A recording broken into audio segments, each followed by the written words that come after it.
समादरणीय धार्मिक सज्जन वृंद, यजुर्वेद का 35वां अध्याय मंत्र संख्या 19 का आज स्वाध्याय किया गया। राजधर्म का विषय चल रहा है। परमेश्वर ने इन मंत्रों में राजा के लिए क्या कर्तव्य हैं, उन कर्तव्यों का विधान किया है। परमेश्वर स्वयं सारी सृष्टि का राजा है और सारी सृष्टि परमेश्वर की प्रजा है।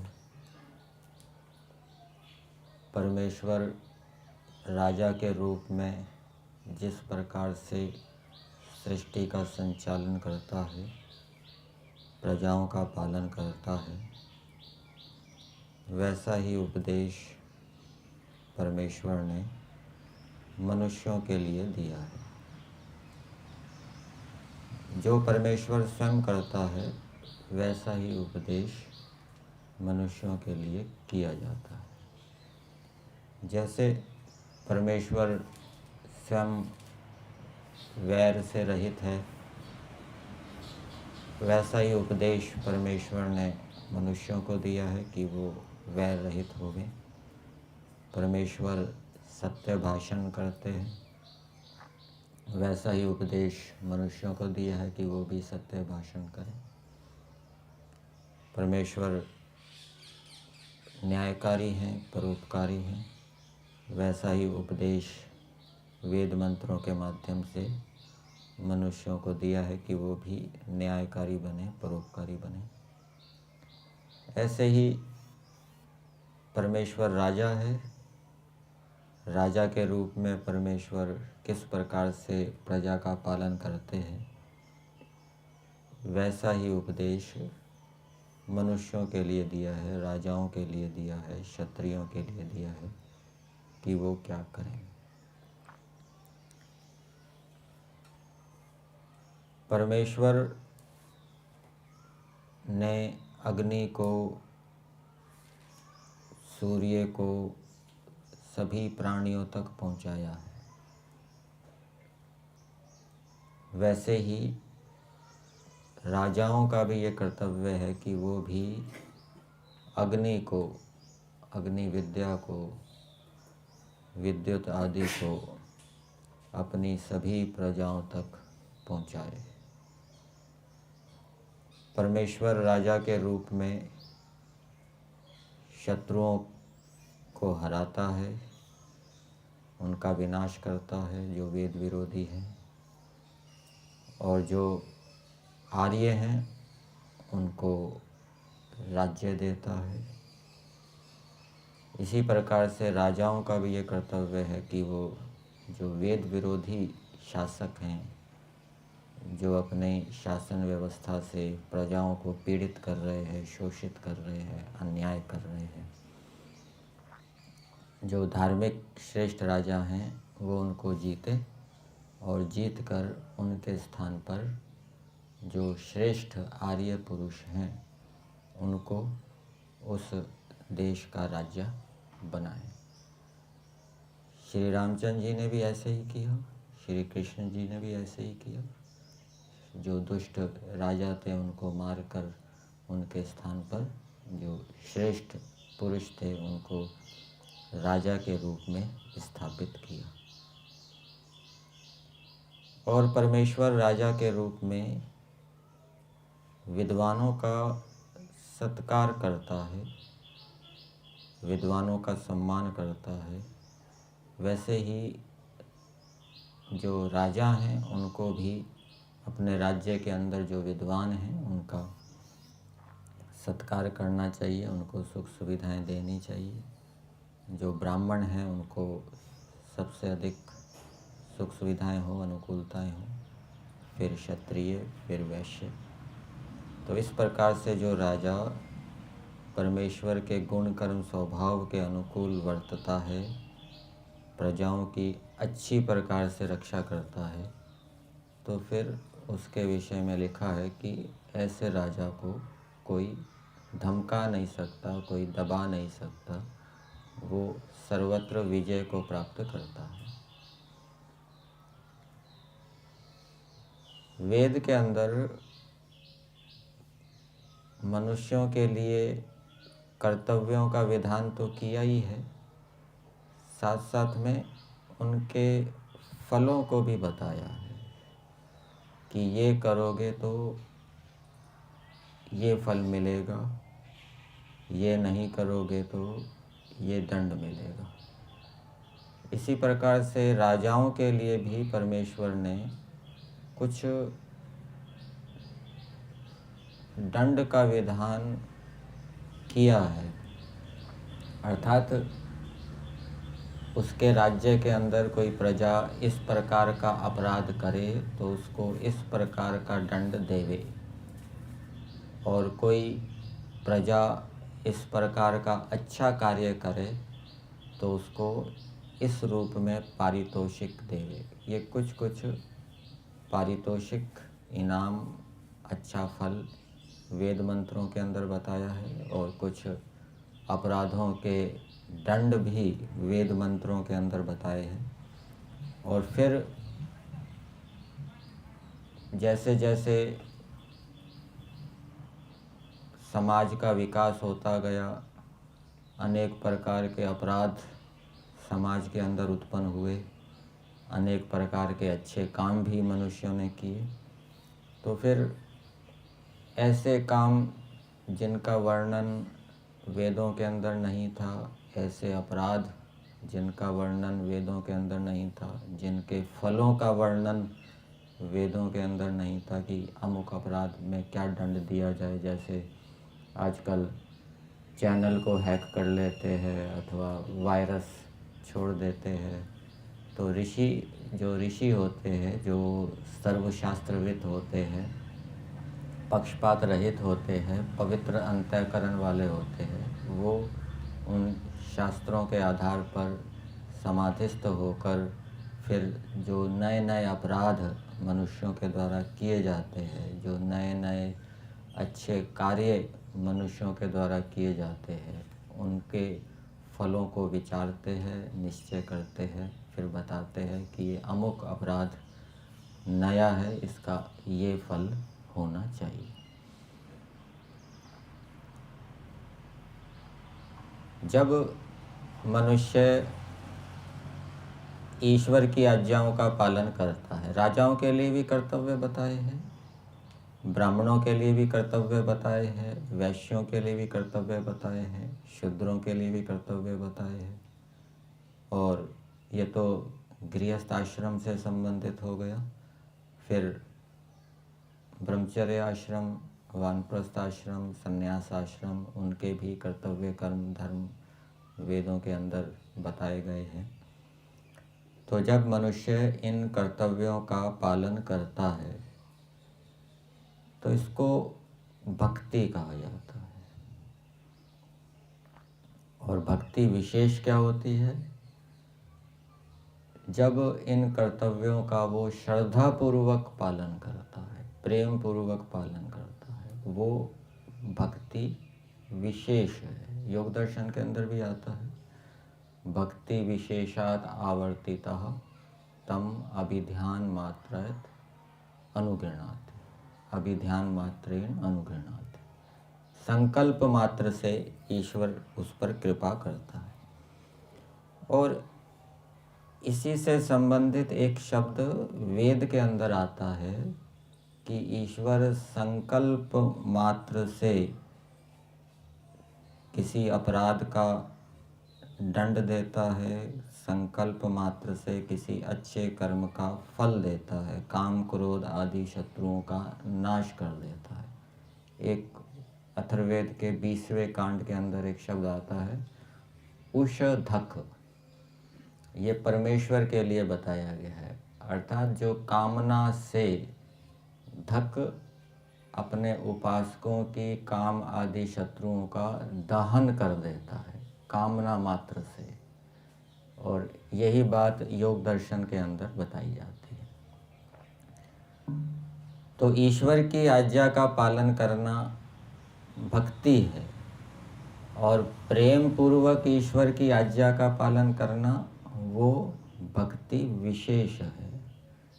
2 प्रकार की भक्तियां बताई जाती हैं और उनके भी स्तर है। एक निम्न स्तर की भक्ति है, एक ऊंचे स्तर की भक्ति है, और उसको एक दृष्टांत के द्वारा बताया गया है।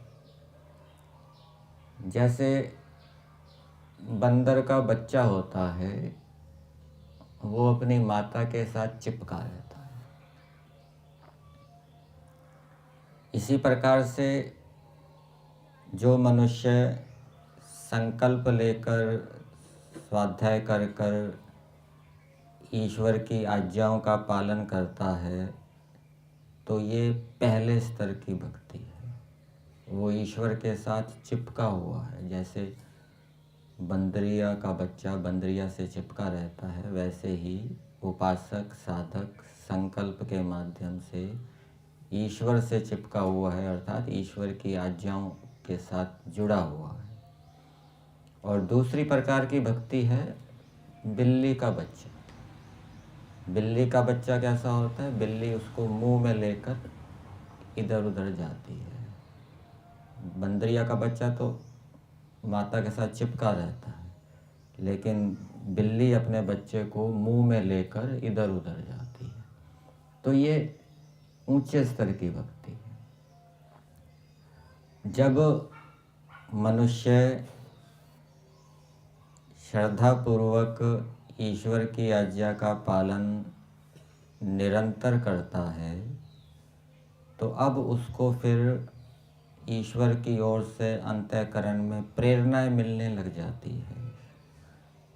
नए नए कार्यों को करने की प्रेरणाएं मिलने लग जाती है, नए नए गुणों को धारण करने की प्रेरणाएं मिलने लग जाती है। अब वो ईश्वर से प्रेरित होकर कार्य कर रहा है। जब तक ईश्वर से प्रेरणाएं नहीं मिल रही थी, वो बलपूर्वक संकल्प के माध्यम से ईश्वर की आज्ञाओं का पालन कर रहा था। अब जब ईश्वर की प्रेरणाएं मिलनी शुरू हो गई कि अब ये कार्य करना चाहिए, अब ये कार्य करना चाहिए, तो अब ये ऊंचे स्तर की भक्ति है। और ये ऊंचा स्तर कब प्राप्त होता है? जब व्यक्ति पहले बलपूर्वक श्रद्धापूर्वक निरंतर ईश्वर की आज्ञा का पालन करता है। 2 शब्द आपने सुने होंगे, एक श्रद्धा और दूसरा निष्ठा। ये वैसे मोटे तौर पर इन दोनों का एक ही अर्थ दिखता है, परंतु इसमें कुछ सूक्ष्म भेद समझना चाहिए। श्रद्धा का मतलब है सत्य को धारण करना, और निष्ठा निरंतर सत्य के धारण में स्थित रहना। एक श्रद्धा को धारण तो कर रहा है, सत्य को धारण तो कर रहा है, परंतु निरंतरता नहीं है, सातत्य नहीं है। तो इसका मतलब क्या है, उसके अंदर श्रद्धा तो है लेकिन निष्ठा नहीं है। और जब सातत्य होगा तब ये क्या है, निष्ठा की कसौटी है। और जब व्यक्ति निष्ठा से किसी अच्छे कार्य को करता है, श्रद्धा के बाद ही निष्ठा उत्पन्न होती है, तो फिर उसको उस कार्य को करते हुए कोई बोझ नहीं होता, वो सहज सरलता से उस कार्य को करता है। जब किसी कार्य के प्रति निष्ठा होती है फिर वो प्रतिकूलताओं के होने पर भी, कष्ट के होने पर भी उस कार्य को करता रहता है। निष्ठा श्रद्धा का ऊंचा स्तर है, ठीक है ना। श्रद्धा नीचे स्तर की है और श्रद्धा बढ़ेगी तो वो निष्ठा के रूप में आएगी। और फिर निष्ठा की कसौटी क्या है कि व्यक्ति प्रतिकूलताओं के आने पर भी, बाधाओं के आने पर भी अच्छे कार्य को न छोड़े। यदि प्रतिकूलताओं के आने पर, बाधाओं के आने पर अच्छे कार्य को छोड़ रहा है तो इसका मतलब क्या है, श्रद्धा की कमी है, निष्ठा नहीं। तो जब व्यक्ति निष्ठापूर्वक ईश्वर की आज्ञाओं का पालन करता है फिर वो ईश्वर का पात्र बनता है, फिर उसको ईश्वर की ओर से प्रेरणाएं मिलती है। जब तक निरंतरता नहीं होती, सातत्य नहीं होता, तब तक वो ईश्वर की प्रेरणा प्राप्त कर ले, ऐसा नहीं होगा। अथर्ववेद में एक मंत्र में बताया है कि जनेषु चिकिते नहीं तानी आहांसी तानी इत आहांसी। ये अथर्ववेद के 20वें कांड में मंत्र है। इसका अर्थ किया गया है कि जो परमेश्वर है वो सामान्य मनुष्यों में प्रकट नहीं होता। क्यों नहीं प्रकट होता? तानी इत आहांसी, क्योंकि उनके अंदर पाप विद्यमान होता है। और जब व्यक्ति पाप को छोड़कर निरंतर ईश्वर की आज्ञा का पालन करता है, सातत्य से पालन करता है, श्रद्धापूर्वक पालन करता है, तब उसके अंदर क्या है, परमेश्वर प्रकट होता है, उसकी अविद्या को दूर करता है। इसलिए प्रेम पूर्वक ईश्वर की आज्ञा का पालन करना ये मनुष्य का कर्तव्य है। यदि प्रेम पूर्वक वो ईश्वर की आज्ञा का पालन नहीं कर रहा तो वो ऊंचे स्तर की भक्ति को प्राप्त कर ले, ईश्वर की प्रेरणाओं को प्राप्त कर ले, ऐसा नहीं होगा। तो वेद के अंदर जो आज्ञाएं बताई गई है उसको हमें श्रद्धापूर्वक पालन करने का प्रयास करना चाहिए। आज के मंत्र में परमेश्वर ने क्या प्रेरणाएं दी है राजाओं के लिए, और ये सामान्य मनुष्यों के लिए भी यहाँ से हम निकालेंगे।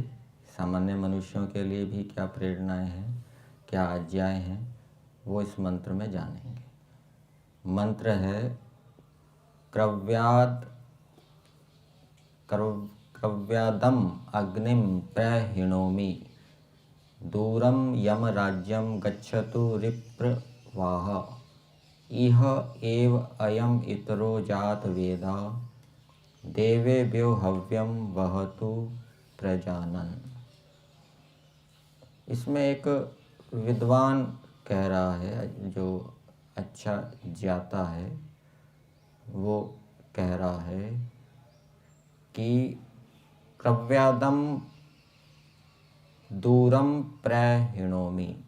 मैं क्रव्यादम को, क्रव्यादम का अर्थ किया है मांस को खाने वाला। मांस की संस्कृत भी मांस होती है और क्रव्य भी मांस की संस्कृत होती है। तो मैं मांस के खाने वाले को दूर करता हूँ, दूर पहुँचाता हूँ। कहाँ से दूर पहुँचाता हूँ? समाज से दूर पहुँचाता हूँ, बाहर, समाज से बाहर, गांव से बाहर, नगर से बाहर पहले ऐसा होता था ना कि जो चांडाल होते थे उनको बाहर, गांव के बाहर, नगर के बाहर भेज दिया जाता था। वो मांस के खाने वाले होते थे, उनको बाहर रहो, गांव नगर के अंदर गंदगी ना फैलाओ, ठीक है। तो इस वाक्य से एक तो ये संकेत मिल रहा है कि मनुष्यों को मांस नहीं खाना चाहिए।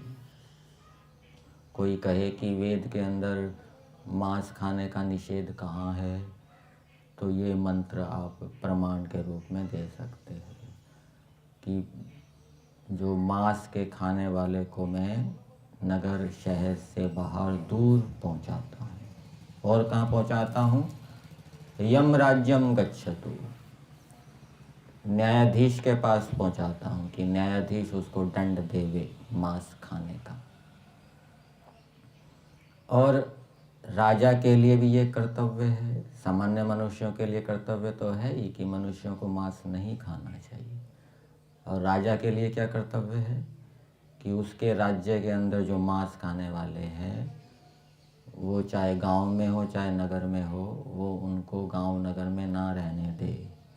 उनको या तो जेल खाने में भेज दे या गांव नगर से बाहर दूर पहुंचाए। वो नगर में, शहर के बीच में ना रहें मांस खाने वाले। ये राजा के लिए भी कर्तव्य है। व्यक्ति मांस क्यों खाता है? कईयों को तो स्वाद के लिए खाते हैं, बड़ा अच्छा लगता है, स्वादिष्ट है। बकरे का मांस, मछली, मुर्गा, और कुछ पुष्टि के लिए खाते होंगे, बल के लिए खाते होंगे। लेकिन मांस मनुष्यों का भोजन नहीं है। मनुष्य क्या है? शाकाहारी है। उनको ये वेद से भी प्रकट हो रहा है, ठीक है ना।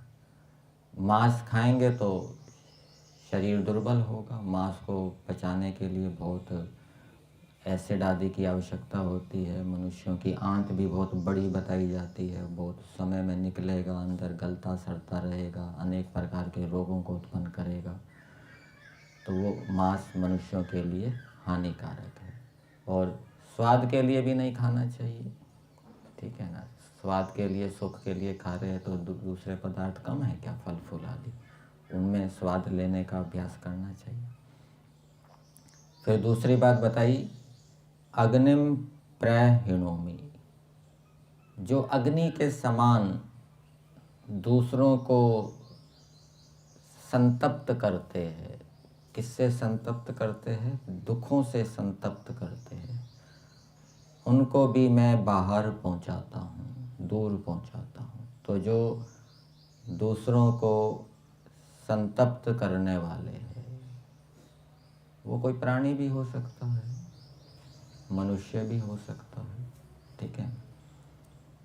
कोई पागल मनुष्य होता है, वो बहुत कष्ट देता है, परिवार वालों को भी कष्ट देता है, पड़ोसियों को भी कष्ट देता है, तो उसको कहाँ भेज देते? पागल खाने भेज देते। वही यहाँ जाओ, यहाँ बीच में रहोगे तो दूसरों को बाधा होगी। ऐसे कोई पागल कुत्ता होता है, वो भी हानि कर सकता है, काट गया, 5-6 को कष्ट दे दिया, तो उसको क्या है? निकाल देते हैं शहर, गांव से बाहर, या मार देते हैं, ठीक है ना। ये हानिकारक है, दूर पहुंचाना। तो जो दूसरों को दुखों से संतप्त करने वाले हैं, उनको क्या है? ये राजा का कर्तव्य बताया गया है कि राजा ऐसे व्यक्तियों को, जिससे कि उसकी प्रजा सुखपूर्वक रहे, वो उनको नगर गांव से बाहर पहुंचा दे, या जेल खाने में या ऐसे स्थान पर पहुंचा दे, जिससे कि वो प्रजाओं को कष्ट ना दे सके।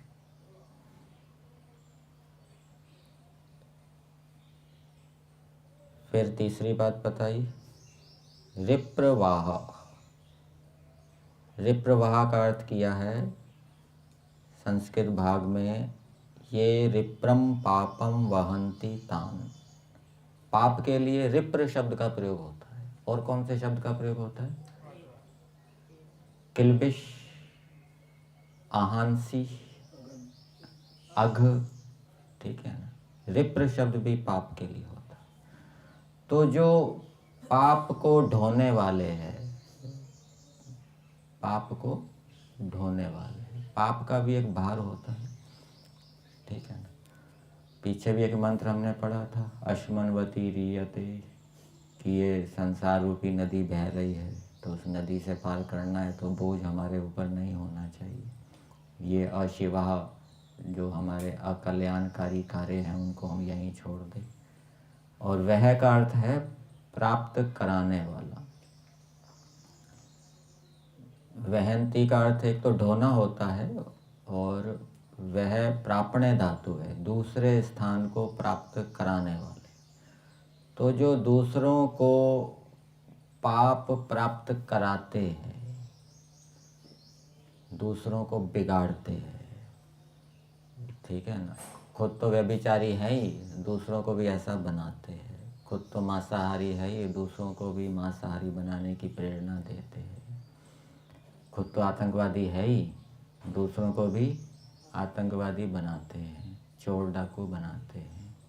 तो ऐसे जो रिप्रवाह है, दूसरों को पाप प्राप्त कराने वाले हैं, राजा का ये कर्तव्य है कि राजा उनको भी नगर शहर से बाहर दूर पहुंचाए, जिससे कि वो प्रजा को बिगाड़े ना, ठीक है, और प्रजा सुखपूर्वक रहे।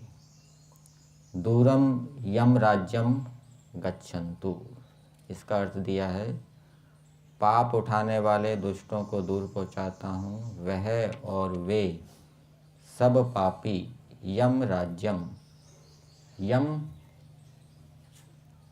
यमलोक सुना है, यमराज नाम भी सुना है। यमराज किसको कहेंगे? यम नाम यहाँ पर न्यायाधीश का किया है। यम राज्यम, यम का राज्य, न्यायाधीश का राज्य। न्यायाधीश का राज्य क्या हो गया? न्यायालय।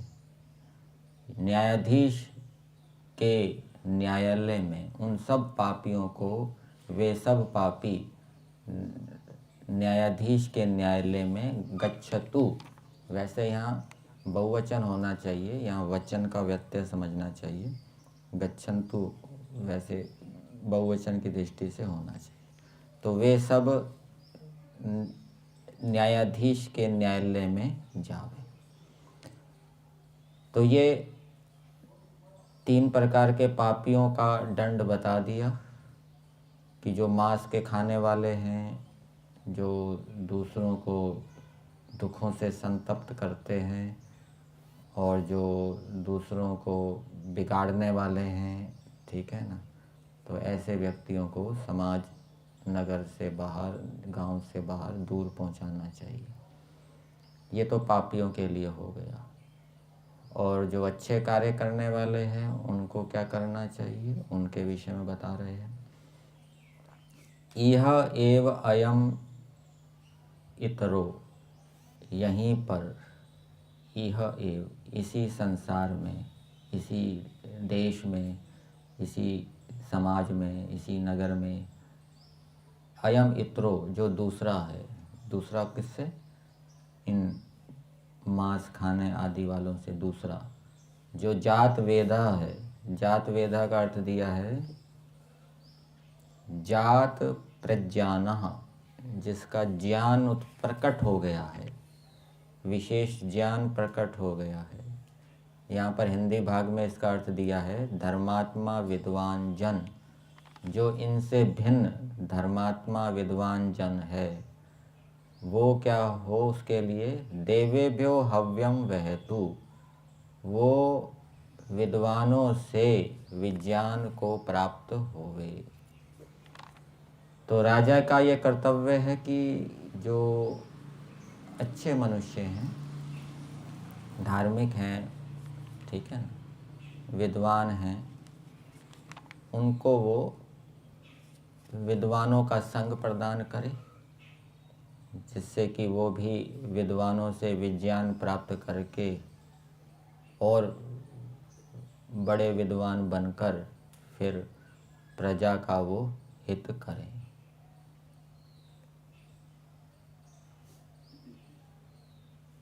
इस मंत्र के भावार्थ में दिया है, इस मंत्र में वाचक् लुप्तोपमा अलंकार है। किसकी उपमा दी है यहाँ? अग्नि की उपमा दी है। अग्नि के समान दूसरों को दुखों से संतप्त जो करने वाले हैं, यहाँ केवल अग्निपद में उपमा है और दूसरी उपमा नहीं है। हे न्यायाधीश राजपुरुषों, तुम लोग दुष्टाचारी जनों को सम्यक ताड़ना देकर, प्राणों से भी छुड़ा के और श्रेष्ठ का सत्कार करके इस सृष्टि में साम्राज्य अर्थात चक्रवर्ती राज्य करो। तो ये राजाओं का ये कर्तव्य है कि उनके राज्य में जो दुष्टाचारी जन हैं उनको ताड़ना दे, और मान लीजिए बहुत बड़ा अपराध है तो उनसे बहुत हानि हो रही है तो उनको मार भी दे, और जो श्रेष्ठ हैं उनको उनका सत्कार करें। तो इस प्रकार से वो चक्रवर्ती राज्य को करें। तो मंत्र का संदेश सबके लिए है, राजाओं के लिए भी है, सामान्य जनों के लिए भी है। सामान्य जन यदि धार्मिक होंगे तो ईश्वर की सृष्टि में उनको विज्ञान आदि की प्राप्ति होगी, और जो समाज के अंदर जो विद्वान लोग हैं उनसे वो लाभान्वित होंगे। उनके अंदर, धार्मिक व्यक्ति के अंदर ही ऐसी इच्छा उत्पन्न होगी कि वो सत्संग करे, स्वाध्याय करे। जो धार्मिक नहीं है उसके अंदर ऐसी इच्छा उत्पन्न नहीं होगी कि मैं सत्संग करूं, स्वाध्याय करूं। बहुत से लोग आपको समाज के अंदर मिल जाएंगे, उनकी सत्संग में रुचि नहीं है, स्वाध्याय में रुचि नहीं है। क्यों रुचि नहीं है? वो गड़बड़ी करते होंगे, धंधे में गड़बड़ी करते होंगे, बेईमानी करते होंगे। लेकिन जो मेहनत ईमानदारी से काम करता है, चाहे नौकरी है चाहे व्यवसाय है, आप देखेंगे समाज के अंदर ऐसे व्यक्ति प्राय स्वाध्याय सत्संग करने वाले मिलेंगे। ये ईश्वर की व्यवस्था है, ईश्वर की ओर से ऐसी प्रेरणाएं मिलती है। और इसलिए हमें अच्छा प्रत्येक कार्य को मेहनत ईमानदारी से करना चाहिए, जिससे कि हमें ईश्वर की ओर से अच्छे कार्यों की प्रेरणा मिले। और मांस आदि खाना, ये इसका निषेध किया गया है। ये सामान्य व्यक्तियों को भी मांस आदि नहीं खाना चाहिए, और दूसरों को अन्यायपूर्वक कष्ट नहीं देना चाहिए, दूसरों को बिगाड़ना भी नहीं चाहिए। ये मंत्र का संदेश।